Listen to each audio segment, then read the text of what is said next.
ফিলিস্তিনের মসজিদুল আকসা হলো মুসলিমদের প্রথম কিবলা, যার দিকে মুখ করে রাসূল সাল্লাল্লাহু আলাইহি ওয়াসাল্লাম ও তার সাহাবীরা নামাজ আদায় করেছেন।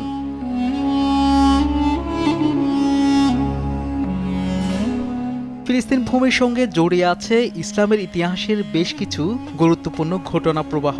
ইসলাম আগমনের আগে ফিলিস্তিন ভূখণ্ডে বসবাস করতেন তৎকালীন সময়ের আসমানি ধর্মের অনুসারীরা। হযরত ইব্রাহিম, ইসহাক, ইয়াকুব, মুসা, দাউদ, সুলাইমান ও ঈসা আলাইহিমুসসালামের ধর্মের অনুসারীরা এই ভূমিতে বসবাস করতেন।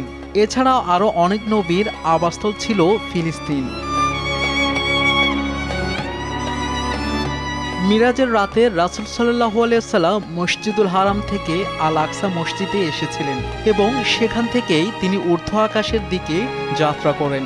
রাসূল সাল্লাল্লাহু আলাইহি ওয়াসাল্লামকে ঊর্ধ্ব আকাশে ভ্রমণ করানোর আগে আল্লাহর নির্দেশনাবলী দেখানোর জন্য বাইতুল মুকাদ্দাসে নিয়ে আসা থেকে এ মসজিদের বিশেষ মর্যাদা ও ফজিলত বোঝা যায়। হাদিসের আলোকে তিনটি শহরকে সম্মানিত করা হয়েছে, যার মধ্যে রয়েছে মক্কা, মদিনা ও ফিলিস্তিন বা বাইতুল মুকাদ্দাস। সহিহ বুখারী ও মুসলিমে হযরত আবু সাঈদ খুদরী রাদিয়াল্লাহু তাআলা হতে বর্ণিত, রাসূলুল্লাহ সাল্লাল্লাহু আলাইহি ওয়াসাল্লাম বলেন, ইবাদতের উদ্দেশ্যে তিনটি মসজিদ ছাড়া অন্য কোথাও ভ্রমণ করা যাবে না: মসজিদুল হারাম, মসজিদে নববী ও মসজিদুল আকসা।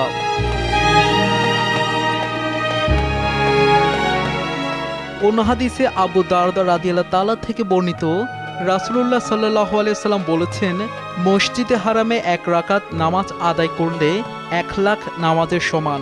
এরপর মসজিদের নববীতে 1 রাকাত নামাজ আদায় করলে 1000 নামাজের সমান এবং বাইতুল মুকাদ্দাসে 1 রাকাত নামাজ পড়লে 500 নামাজের সমান।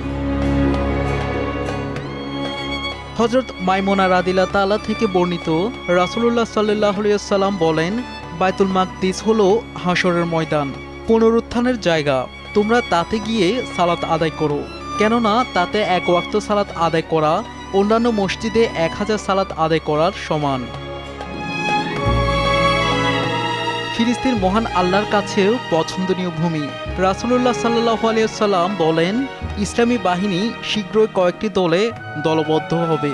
একটি দল শামে, একটি ইয়েমেনে ও অন্য একটি ইরাকে। তিনি বলেন, শাম আল্লাহর পছন্দনীয় ভূমির মধ্যে একটি, যেখানে তিনি তার সর্বোৎকৃষ্ট বান্দাদের একত্র করবেন। শাহাদাত শাওন, RTV।